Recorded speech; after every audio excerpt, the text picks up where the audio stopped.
I'm Tim Conaway, and I'm running for President of the United States.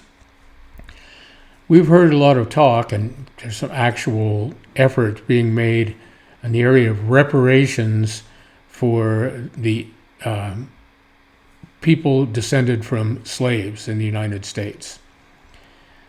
You know, we can't fix the past.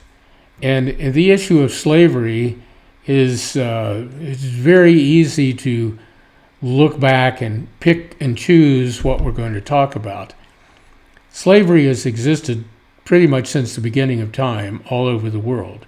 If you look at, the ancient Persians and then the Greeks and then the Romans, and you look at in Asia, throughout Asia, even in the Americas, where native tribes took prisoners as spoils of war, or just simply because they didn't have enough of people to do the work that needed to be done. Slavery has always existed. We recognize today that it's wrong, but in those times, it was considered ordinary business.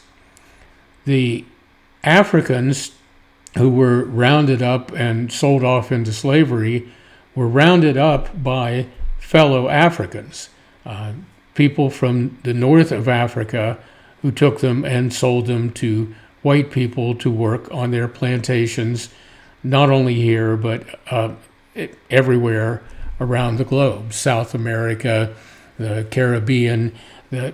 It's to go back and put a tack on the map of time as to where this started is impossible.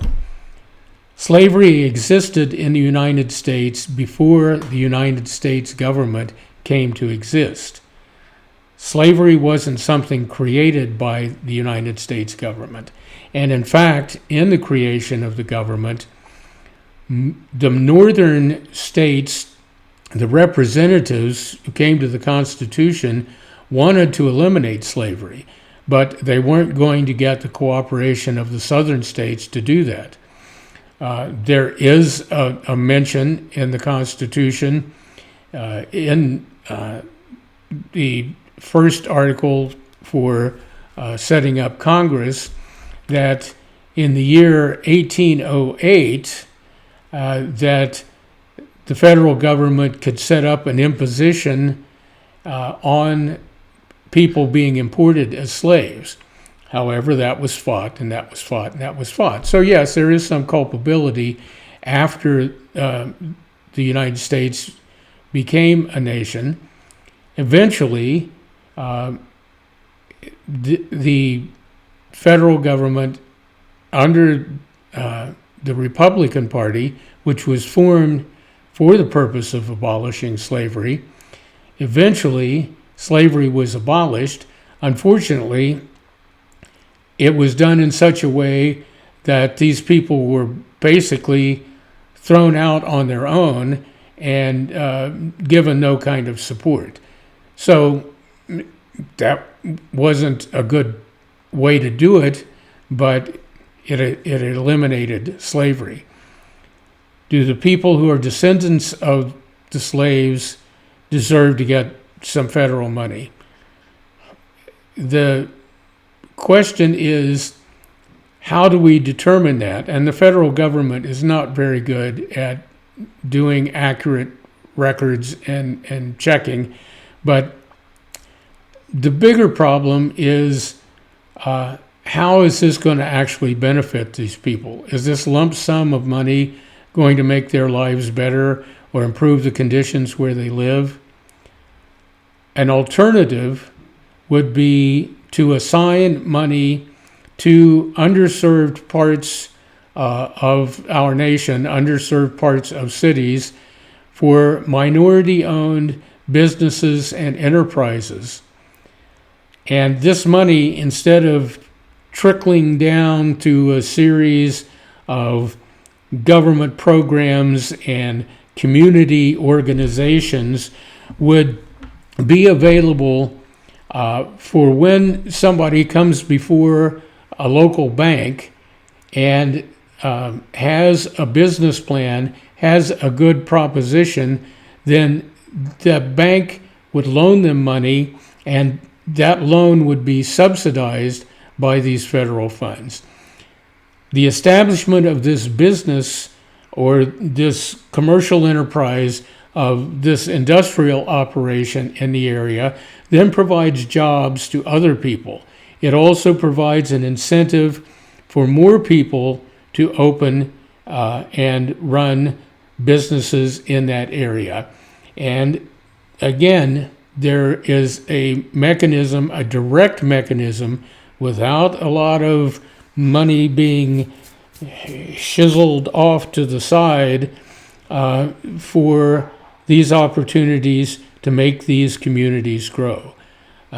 People who have some verification of that they're ancestors of slaves, and let's remember the paperwork on this was very sketchy if it existed at all, but might have an edge in getting some of these. But again, the key factor is, can they bring a viable business, and can they sustain that business so that it benefits the community? The racism that exists in America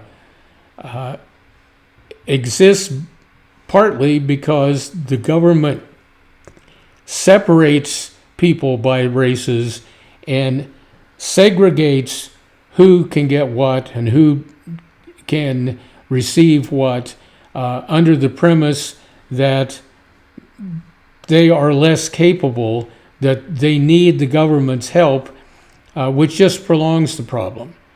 Racism cannot be solved by government. Racism is a societal issue, and it has to be solved in society. It has to be solved by people who are against racism standing up and saying so, putting down those people who are racist, and there will always be racist people. We can never get rid of that entirely, but we can make that such a small minority that it isn't a factor. And the best way to do that is by being successful in our society, being successful in economics, being successful as community leaders. That makes people change their minds. So let's take a look at doing something like that. I'm Tim Conaway, and I'm running for President of the United States. And I don't want to sustain programs based on people's race, but I would very much like to see a program where we, instead of spending money on reparations, we put money into businesses and industries that can help an area grow and help a people demonstrate that they are just like everybody else. I'm Tim Conaway. I'm running for President of the United States. Let's get along.